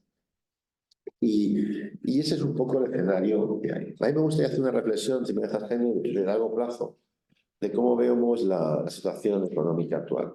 Nosotros pensamos que hay que enfatizar la importancia de, cuando hacemos un análisis de largo plazo de la economía española, vemos cómo la variable que explica nuestro bienestar económico en los últimos 25 años en España y en La Rioja, que tenemos los cálculos hechos, es la productividad. Es decir, la variable que te explica por qué ha habido una mejora del nivel de vida en el último cuarto de siglo, tanto en Rioja como en España, es por la mejora de la productividad. Esta mejora de la productividad es lo que te explica prácticamente la totalidad de la mejora de la renta per cápita. Es verdad que también ha habido un aumento de la ocupación, que es otro factor que mejora la renta per cápita, pero por contra ha habido una reducción de la jornada media. Esta reducción de la jornada media es un factor de presión sobre la renta per cápita. Y digo este fenómeno porque la renta per cápita a largo plazo es el producto de tres componentes, que es el producto de la productividad por la tasa de ocupación por la jornada media. Entonces, para poder seguir mejorando la renta per cápita, que por otra parte no ha mejorado en términos relativos de la Unión Europea del año 95 hasta ahora, haría falta mejorar la productividad. Y ahora, ¿cómo se mejora la productividad? Pues la productividad se mejora con formación, se mejora con eficiencia, pero sobre todo se mejora con inversión. La inversión es la componente que yo creo que estamos descuidando de análisis macroeconómico de la economía española. La inversión, España tiene una renta per cápita inferior a la media de la Unión Europea y para poder converger estaríamos obligados a invertir por encima de la media de la Unión Europea. Pues es así. Nosotros estamos invirtiendo por debajo de la media europea. Estamos invirtiendo por debajo de los últimos 20 años de la media española. ¿Y por qué invertimos tan poco? Invertimos tan poco porque las empresas para invertir necesitan resultados. Y los resultados necesitan cubrir tres componentes. Cubrir el coste de capital, y el coste de capital ha subido, necesitan compensar el riesgo, y el riesgo es mayor a la que en el pasado, y necesitan ser positivos. ¿Por qué necesitan ser positivos los resultados? Porque solamente una empresa con resultados positivos es capaz de generar recursos para la autofinanciación de los proyectos y para acudir a los mercados de capitales a pedir crédito. Y por eso, cuando vemos en el año 23 que una cuarta parte de las empresas españolas estaban en pérdidas, vemos que sí, que es verdad que hay sectores y empresas que ganan dinero, pero hay una gran parte de dificultades y otras están con resultados muy modestos. Generalmente es una correlación de tamaño. Le va mejor a las más grandes, más expuestas al comercio internacional, más intensivas en tecnología que a las más pequeñas, ¿no? Y por eso es lo que nos preocupa ahora mismo. Es decir, la economía española a largo plazo necesita un cambio de paradigma en su política económica. Como has dicho tú, Jaime, ha sido muy importante lo que has dicho. Un cambio en su paradigma de que debemos empezar a pensar que nuestro gran reto a largo plazo es mejorar nuestro nivel de vida. Yo creo que nadie pensará que es malo mejorar nuestro nivel de vida. Y la variable que también tenemos que mejorar es la tasa de desempleo. La tasa de desempleo explica en España el 90% de la desigualdad. Es otra variable que no está en el análisis. ¿Y por qué digo nivel de vida y tasa de desempleo? Porque la variable que concilia la mejora del nivel de vida y la tasa de ocupación es la inversión empresarial. Y por eso es tan importante que la política económica recupere un protagonismo, el fomento de un clima favorable a la empresa, al crecimiento de la empresa y a la inversión. Y aquí hablo del crecimiento de la empresa. El crecimiento de la empresa también es una variable muy importante no solamente por lo que supone de crecimiento económico, que ya de por sí ya lo sería, sino por lo que supone de efectos positivos para el conjunto de la sociedad. Cuando las empresas tienen como vocación, que es la vocación natural de la empresa, y su posibilidad de crecer, las empresas se obligan a funcionar en la frontera de la eficiencia, en la frontera de la competencia. Y esto hace que el conjunto de la eficiencia de la sociedad aumente. La sociedad, cuando son más eficientes, son más productivas, hay más prosperidad para todos.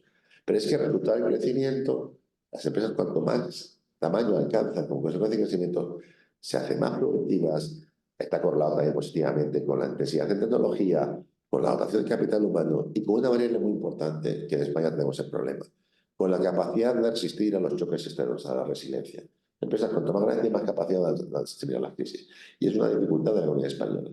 Por eso es curioso que en España nos queremos asimilar, muchas veces el gobierno no, queremos tener la presión fiscal de países de Alemania, países avanzados. Olvidándonos que para tener la presión fiscal de los países avanzados tendríamos que tener la economía sumergida de los países avanzados, que es mucho menor, tendríamos que tener la tasa de paro de los países avanzados, que es mucho menor, y tendríamos que tener el tamaño de empresas de países avanzados, que es mucho mayor. Cuando ajustamos estas variables, vemos como el esfuerzo fiscal que están soportando nuestras empresas es brutal. Es brutal. De hecho, es tan sencillo como la presión fiscal normativa. Es decir, cuando uno diseña los impuestos, dice, anda, según dice el gobierno, aquí se pagan pocos impuestos, aquí no hay, nadie viene a instalar una empresa por baja pocos impuestos. Las empresas se instalan a pesar del sistema fiscal, nadie lo busca. Y es un poco una reflexión de largo plazo que quería trasladar de corto plazo. Tenemos ahora mismo una oportunidad a largo plazo que yo me gustaría compartir.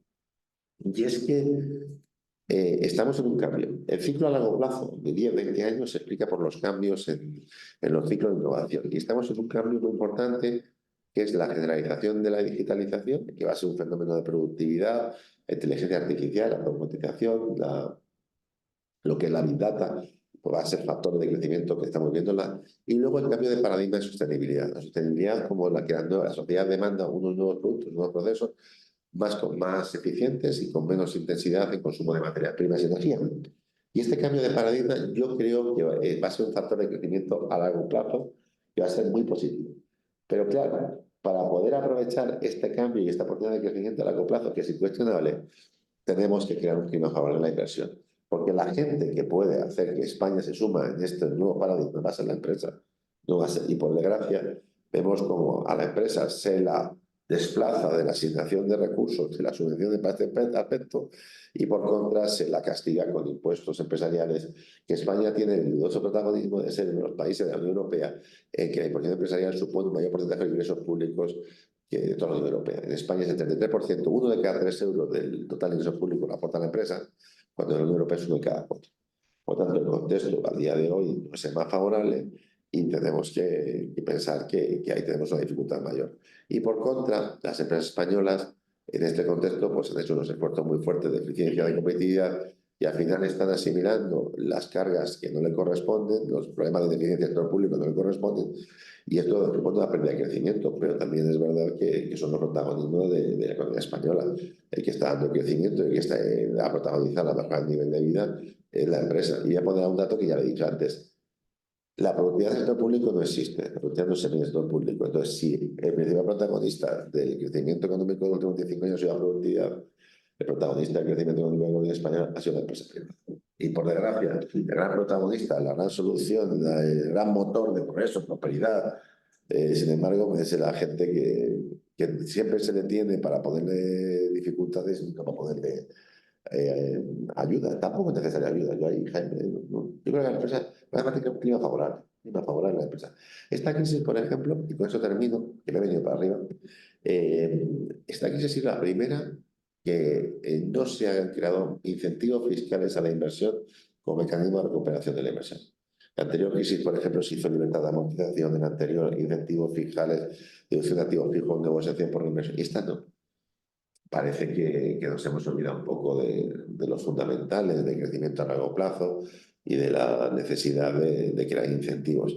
Porque las empresas deben tener un marco de incentivos, porque al final es lo que da la actividad económica. Es decir, todo el mundo sabe que la empresa es una satisfacción. Yo creo que los empresarios es la mejor cosa que puede hacer en la vida ser empresario, pero también es una actividad arriesgada, compleja, adversa. Y tiene que haber un incentivo que compense las dificultades y las adversidades que la empresa tiene. Y sin más, quedamos para las preguntas. Muchísimas gracias.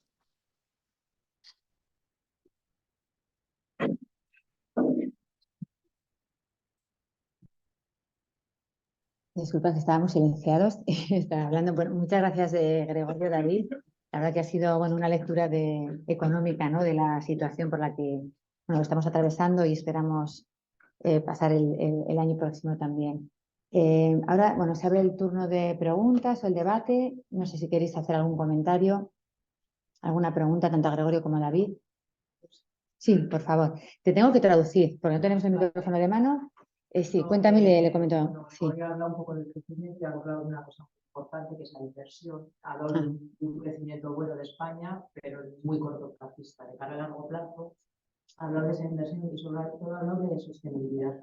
Quería preguntarle él cómo ve como representante de las empresas, cómo están recibiendo ese esfuerzo que tienen que hacer en sostenibilidad para ser efectivamente productivos, mantener esa inversión y crecer, porque yo tengo la sensación en los sectores de empresas más grandes se recibe bien, pero en los sectores de pymes, que en España nuestro tejido empresarial está muy formado por pymes, se recibe de una manera pues con exceso mimo regulatorio, excesos esfuerzos. Entonces quería ver cuál es su visión, porque sí que es un punto diferencial, ¿no? Y yo creo que eso, unido a la inversión, a lo mejor nos da un crecimiento más a largo plazo que esté más cortoplacista. Gregorio, no sé si has oído, si no, trato de resumir lo mejor que pueda. Sí. Te comento, Gregorio. Bueno, hablaba de la sostenibilidad, claro que cómo se percibe por parte de las grandes empresas que tienen pues, más potencia también o más capacidad para poder acometer estas reformas, más que reformas son esos cambios tan importantes que vienen, se perciben de una manera totalmente distinta que la pyme y la muy pequeña empresa, que es como está conformado nuestro tejido empresarial sobre todo, ¿no? Que es más como, se ve como un impacto pues regulatorio, de necesidad de inversión para poder cumplir normativas, etcétera, etcétera, más que como una oportunidad. Entonces esto, pues un poco la visión que nos puedas dar también. Sí, es muy importante la pregunta que ha planteado la compañera. La sostenibilidad, hay dos formas de entenderla. Una es como una obligación, un cumplimiento, que yo creo que es un error. Si tú ves la sostenibilidad como una obligación de cumplimiento, solamente ves el hecho de los costes necesarios para su implementación. Y en ese contexto, pues es un choque de oferta negativo. Cualquier aumento de costes sobre el tejido productivo, pues te supone un menor nivel de inversión, un menor nivel de actividad. ¿Cuál es el problema de la sostenibilidad? Que es eso, pero también es otra cosa. Es decir, la sostenibilidad no deja de ser el nuevo modelo productivo que la sociedad avanzada requiere, tanto en procesos como en productos. Y de hecho las empresas que son líderes en sostenibilidad, pero sostenibilidad, como diríamos, no en indicadores, sino sostenibilidad real, sostenibilidad de productos y procesos, son las que triunfan en los mercados. Entonces, la empresa española tiene que hacer una transformación hacia unos nuevos modelos de producción y procesos. ¿Cuál es el problema? El problema es que este nuevo cambio de paradigma supone una entrada en obsolescencia de instalaciones, de equipos, de modos de hacer. Y es como resetear la empresa en muchas ocasiones. Y resetear la empresa cuando tienes un entorno, unas expectativas, una confianza en futuro, pues es una cuestión más fácil. Cuando tienes desconfianza y tal, pues esta reseteo de la empresa te puede suponer en el camino una pérdida de tejido productivo. Y de hecho, el problema que hay es un tema de, no sé cómo ves tú, porque tú lo ves igual que yo. No favorable. Exactamente, pero no deja de ser un reto favorable y una transformación. En España, por ejemplo, las empresas, nuestras empresas han sido avanzadas, hacia avanzar a este respecto. Actual, por ejemplo, crisis del petróleo no nos afecta tanto porque ya no somos tan intensivos en energía como lo éramos hace 30 años. Ya no dependemos tanto de estas materias primas. Eso es una cuestión que nos va a dar una oportunidad de crecimiento, pero también es verdad que supone un esfuerzo importante. Y yo creo que ahí las autoridades tienen que tener una sensibilidad muy importante acerca de los ritmos de la sostenibilidad, para no dar señales confusas y acompañar e incentivar el proceso, pero también tener en cuenta la realidad del tejido productivo, porque no todo el tejido productivo es igual y hay industrias y actividades que con el nuevo modelo van a tener dificultades, incluso se ponen en peligro sus modelos y supervivencia. Hay una teoría que se llama teoría de gestión de riesgos, que la sostenibilidad arriesga para algunas empresas y sectores no el resultado de la empresa, sino la propia supervivencia de la empresa.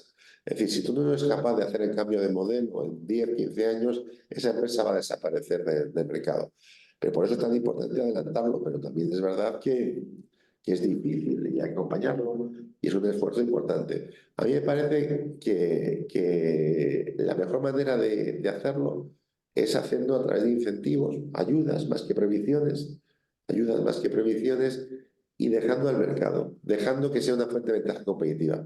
Porque si las empresas la pueden ser una fuente de ventaja competitiva, van a tener un ánimo mayor para cometer los procesos que se perciben como una obligación de cumplimiento regulatorio, que no deja de ser un coste que todas las empresas lo tienen que hacer y por tanto nunca va a ser una fuente de ventaja competitiva. Y esa es una de las reflexiones que yo traslado, pero es uno de los grandes retos de la economía española, el hacer el paradigma de sostenibilidad. Nosotros tenemos, por ejemplo, en el tema de los renovables, tenemos ventajas muy importantes. Por ejemplo, la inflación. La inflación hasta ahora, siempre que hay un choque de petróleo, a nosotros nos perjudicaba mucho porque depende del petróleo. Pero con el nuevo modelo productivo somos más intensivos en renovables que en nuestro resto de Europa porque tenemos viento y sol disponible.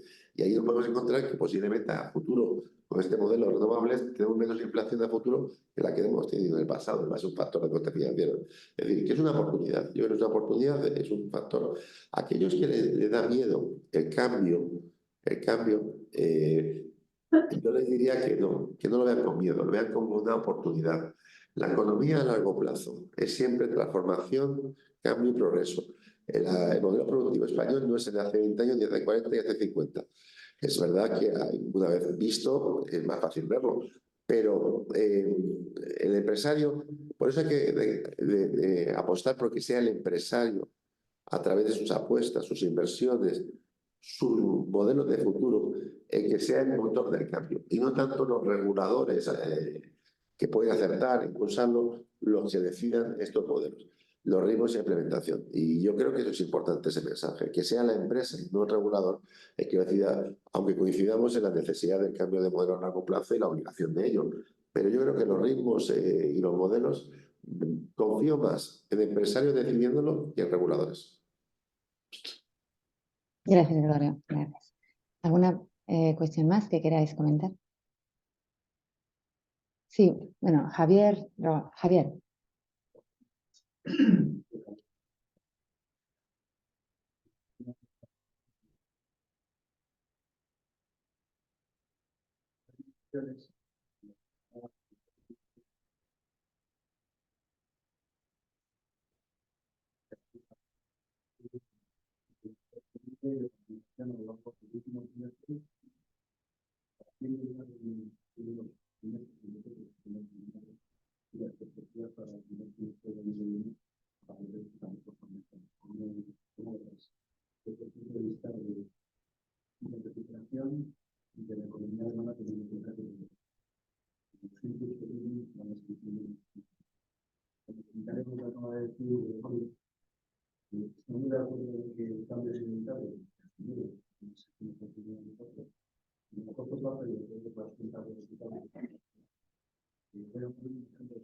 Bueno, voy a hacer la traducción, Javier. Me disculparás o si quieres completar alguna cuestión antes de... Bueno, la primera eran dos cuestiones.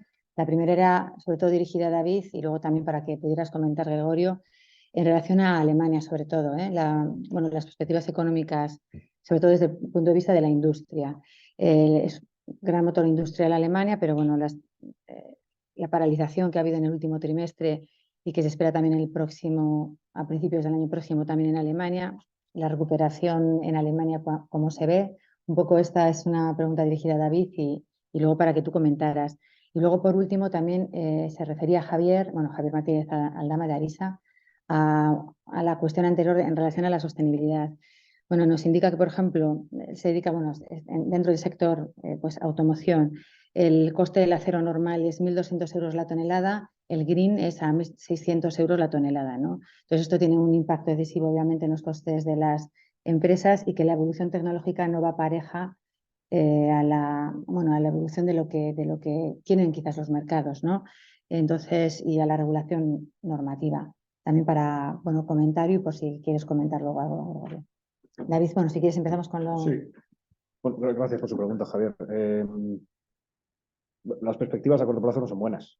Es decir, al final tienes una economía bueno, pues muy orientada a sectores que sabemos que son muy electrointensivos, ¿no? Ellos tienen un sector químico muy potente, un sector, bueno, el acerero y demás, que ya no es tan potente como solía ser, pero que igualmente, y sobre todo toda la cadena de producción automovilística, bueno, que son sectores muy intensivos en energía y que, bueno, pues mientras que no construyamos los gasoductos, ¿no? Para impulsar ese hidrógeno verde o eventualmente el gas natural licuado, etcétera, etcétera, lo cual, aunque bueno, se está cometiendo a una velocidad que la verdad en 2022 no habíamos sido capaces de anticipar, pero que no parece suficiente para revertir esto en los próximos trimestres, ¿no? Entonces, las perspectivas a corto plazo no son particularmente halagüeñas. Tampoco tienen ahora mismo, digamos, un sector público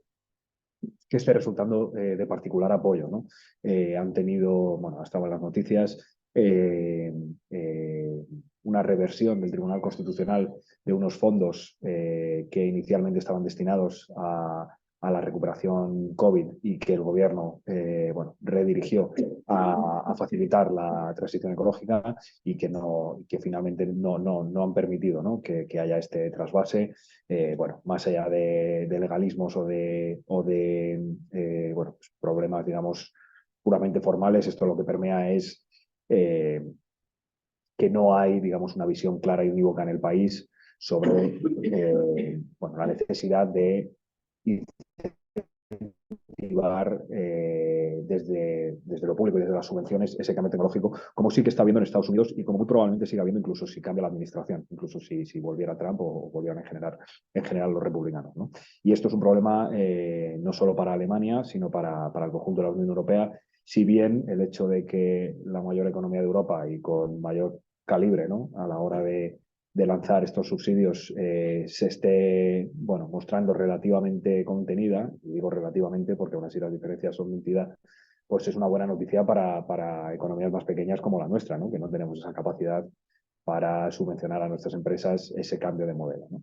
Entonces, bueno, si juntamos todo esto en el mix, es decir, una estructura productiva con un legacy, ¿no?, con una tendencia y con una inercia que no es particularmente halagüeña, sin ser mala, porque en definitiva es un país de altos salarios que ha sabido mantener un crecimiento de la productividad espectacular y que ha sido capaz de exportar sus manufacturas gracias al alto valor añadido, ¿no?, y la alta calidad de las mismas durante siglos, pero en particular en los últimos 3 lustros de forma muy exitosa, y que, bueno, lo que estamos viendo ahora mismo es que están registrando un trimestre de crecimiento plano o 0,1 de crecimiento y otro de menos 0,1, ¿no? Es decir, que lo que están es, bueno, vadeando el problema, pero que en cualquier caso no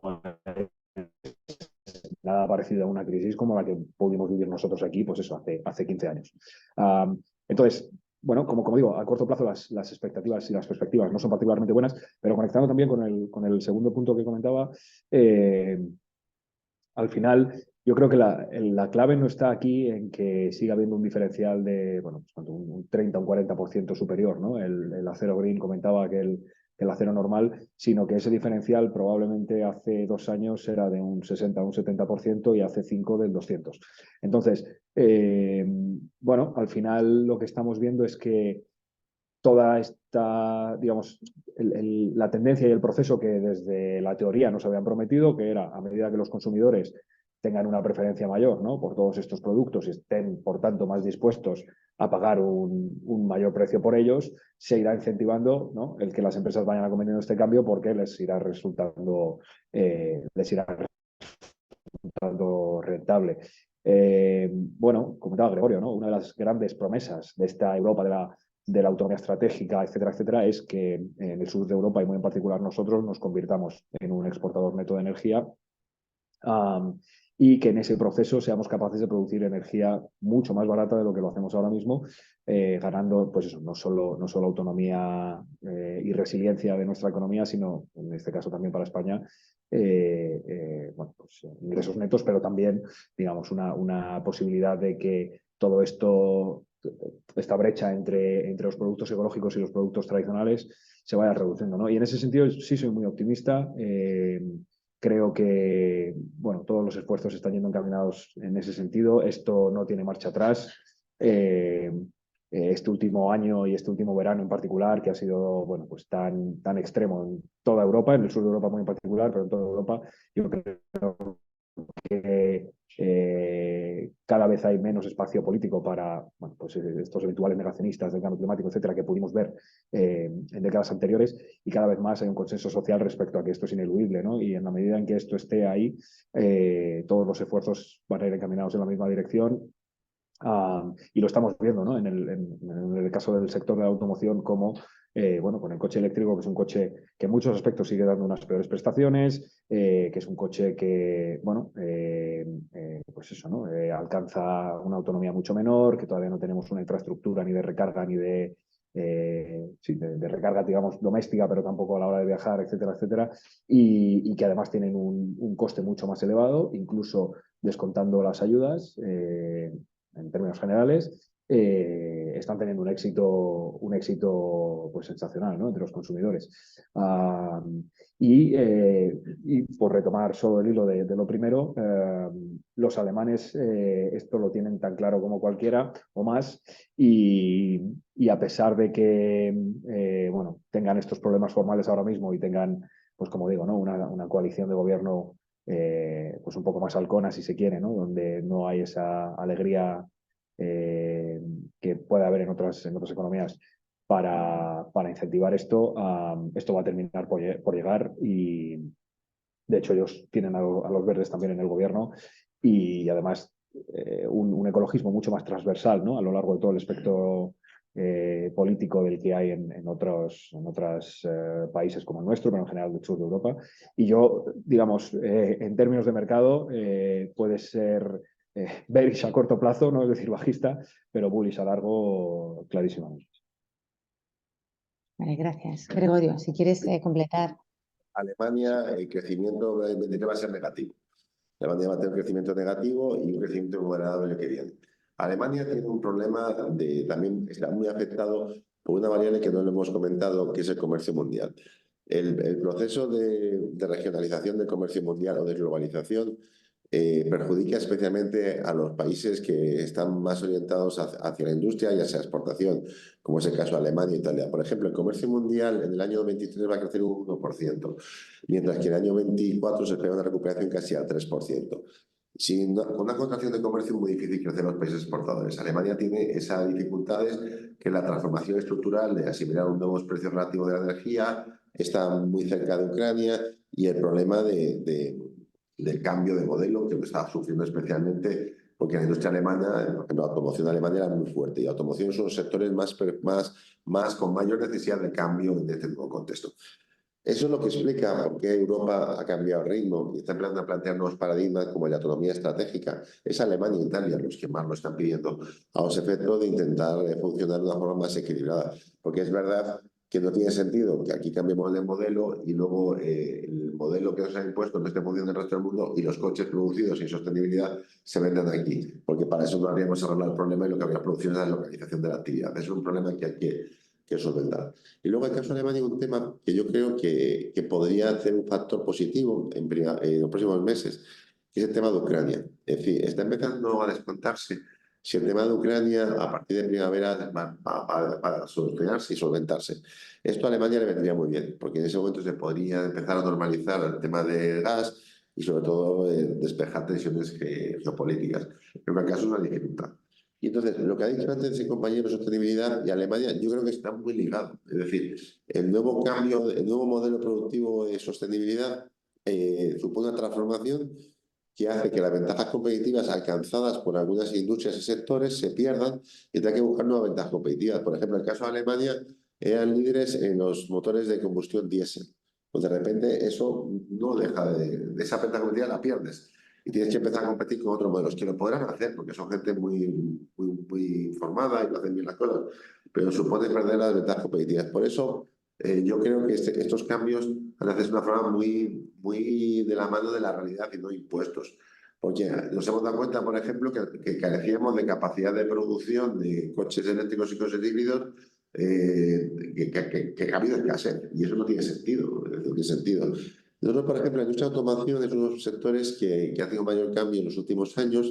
Este año ha sido muy positivo de recuperación, pero sin embargo todavía no va a llegar a los niveles pre-COVID. Estamos con niveles muy por debajo de los niveles pre-COVID y con unas dificultades importantes. Y esto es un sector que preocupa. Preocupa porque el sector de automoción es un sector de los más importantes de la economía española y las dificultades que está atravesando ese sector ante la justa estructura que está produciéndose pues son especialmente complicadas, porque a diferencia de otros sectores en los que la localización de la actividad es más retardada en el tiempo, en la automoción no lo es. En la automoción, si tú pierdes competitividad relativa prácticamente en tiempo real, pierdes capacidad de venta, pierdes capacidad de producción y la desplazas a otro país.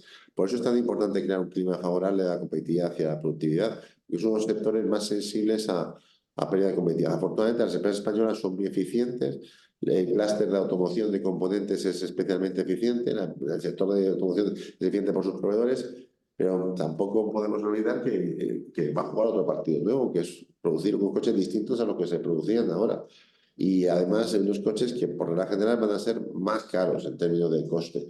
Y claro, nuestra especialización no era la de coches más caros, era de coches más bien de tamaño medio y también precio bajo. Por eso es complicado. De hecho, la entrada de coches chinos en el mercado español está empezando a ser significativa y por eso yo creo que aquí tendríamos que tener un cambio de modelo muy basado, muy escuchando a las empresas, muy teniendo en cuenta el realidad productivo, porque si el cambio de modelo supondría la desaparición de un tejido productivo como la automoción o los componentes de automoción, yo no me dedico a automoción, pero a mí no me compensaría. No me compensaría. Yo creo que no. Porque además no es necesario. No es necesario porque haciendo las cosas de una forma más gradual, más atendiendo a la realidad, al avance tecnológico, pues no es necesario. Entonces, por eso, hay veces que en la vida no es necesario ser el primero, basta con seguir las experiencias de los demás de las cosas, porque así te evitas los errores de la curva de aprendizaje. Y eso es una cosa que en sostenibilidad es importante. Es decir, evitar las curvas de aprendizaje y errores de aprendizaje que tienen los países que quieren destacar en cumplimiento regulatorio. Porque al final la realidad se impone. Por ejemplo, si tú dices que los coches van a desaparecer en un determinado año de combustión, lo que estás provocando el efecto es que se va a dejar de invertir en ese subsector. Y a lo mejor resulta que ese año no desaparece porque va a ser necesario. Pues no es necesario dar ese tipo de mensajes. Es mucho mejor decir, mire usted, voy a incentivar los coches que no son de combustión para que la gente nos vaya metiendo ahí, pero tampoco voy a poner una línea roja hacia algo que estamos produciendo y que nos viene bien. Es decir, a lo mejor parezco muy realista, pero yo creo que hay que ser muy realista en economía. Gracias, Gregorio. Íñigo, ¿querías comentar? Bueno, si quieres una última... Sí, un breve. Vale. En relación a los usos políticos que comentabas antes, aunque decías que la intervención que no estáis detectando efectos relevantes de la guerra económico, sí es cierto que en las últimas semanas estamos asistiendo a un incremento de la tensión en el tráfico marítimo en el Mar Rojo. Con esto, sí, por derivada, a Suez, ¿qué escenario manejáis desde Caixabank Research? ¿Veis algún impacto relevante a nivel al menos de la economía europea? Sí, no he traído la diapositiva, disculpadme. Muy breve y gracias por tu pregunta. El FMI, si no recuerdo mal, tenía unas expectativas de impacto en el crecimiento de la eurozona en torno al 1%, entre el 0,7 y el 1%, si no recuerdo mal. Es un poco el escenario en el que nos estaríamos moviendo, pero como digo, un riesgo bastante de cola, es decir, de materialización poco probable, pero el impacto muy fuerte, ¿no? Dicho esto, y solo como pincelada a lo que comentas, paralelamente también lo que estamos viendo es en Naciones Unidas un acercamiento cada vez mayor de la anglosfera, ¿no? Del Reino Unido y de Estados Unidos hacia votar efectivamente en el Consejo de Seguridad a favor de una cesación de las hostilidades. Leí ayer que podría ser el fraseo más, sí, el fraseo más probable. Yo creo que en general, ¿no? el devenir político humanitario de la guerra está más a cristalizar hacia ese alto el fuego que hacia un repunte de las hostilidades, afortunadamente. Y eso sería, aplacar al menos lo peor, ¿no? de un foco de riesgo pues elevado. Y eso a sumar a lo que comentaba ahora Gregorio, de que en la guerra de Ucrania también parece que el apetito desde Occidente por seguir apoyando esto va disminuyendo de forma muy marcada. Y esto aplacaría los dos principales focos de riesgo geopolítico, al menos, digamos, para los próximos 2 o 3 trimestres. Muy bien, muchas gracias, David. Bueno, Gregorio, no sé si quieres comentar alguna cuestión, me preguntaba sobre el gas. Que los riesgos principales ahora no son tanto los geopolíticos, sino la persistencia de la inflación, que condiciona la bajada de tipo de interés, la retrasada en el tiempo. Y otro gran riesgo del que no hemos hablado es la normalización de las reglas fiscales en la Unión Europea. La Comisión Europea cambia a partir de primavera, estamos con la suspensión de las reglas fiscales y es previsible que las mismas se normalicen en el año 24. Y el problema es que a España le pilla con el pie cambiado, le pilla con su déficit público cerca del 4%, que tiene que reconducirlo a nivel del 3%, y ahí tenemos un riesgo porque si se hace de la vía que hasta ahora se ha hecho el ajuste fiscal, que mediante subidas a los impuestos, teníamos una contracción en el primer momento. Por contra, si se hiciera por la vía de eficiencia del gasto público, podríamos generar unas expectativas de credibilidad de la sostenibilidad de las finanzas públicas que también darían una ventaja. Pero esta es otra contingencia. Aunque el escenario central es que la normalización de las fiscales hasta el 24 no va a llegar, va a ser más bien para el 25, pero son las dos contingencias que tenemos. Y luego un problema de escenarios es que como estamos planteando que el escenario de recuperación se plantea en la segunda mitad del año y empieza mal en el año, nosotros en previsión macroeconómica, ¿sabe, David? Es mucho más certero lo que predecimos a corto plazo que lo que predecimos a largo plazo. Es más certero que vamos a empezar el año débil que vamos a terminar el año fuerte. Entonces, la contingencia del año 24 es que no llegamos a alcanzar el crecimiento que estamos planteando. Y esa es la contingencia, a pesar de ser moderado. Muy bien, pues bueno, muchas gracias Gregorio, muchas gracias David por esta magnífica jornada. Jaime, no sé si quieres despedirte también de los Sí, asistentes. únicamente, bueno, daros las gracias, como ha dicho Seila, a vosotros dos, que además, bueno, como sois expertos en el tema, y además, como he dicho al principio, cuando os he presentado, que soléis acertar ambos. Entonces, bueno, pues quizá nos vamos un poco más tranquilos después de esta jornada, pero sí, por supuesto, yo sigo con mi matraca, ¿no? Que es abogando porque a las empresas hay que protegerlas, hay que ponerles el marco adecuado para que puedan desarrollarse, para que puedan enfrentarse a las situaciones de cambios, como se ha visto y se ha comentado en esta jornada, tanto la digitalización como la sostenibilidad. Hay que verlas como una oportunidad más que como un costo añadido. Lo que ocurre que claro, que como estamos llenos de costos y cuando esto estamos hablando pues de toda la presión fiscal que estamos sufriendo las empresas y los ciudadanos en nuestra querida España, pues hay que cambiar un poco el chip y desde luego proteger a la empresa que es la generadora de riqueza y empleo, pero tiene que ser con unas condiciones favorables para ella y no tantas imposiciones y tantas dificultades para poder aumentar su tamaño, para poder ser más competitiva y desde luego más productiva, y así yo creo que nos irá mucho mejor a todos. Desde aquí, desde COE, bueno, pues os decimos hasta una próxima jornada. Muchísimas gracias a todos, a los que estáis allí, tanto en presencial como por vía digital. Y bueno, yo aprovecho para felicitaros las Navidades absolutamente a todos y que estos días sean días positivos y que afrontemos, que descansemos también los días de fiesta y que afrontemos el próximo año con renovado ímpetu. Muchísimas gracias a todos y buen día. Muchas gracias. Gracias, Jaime. Gracias.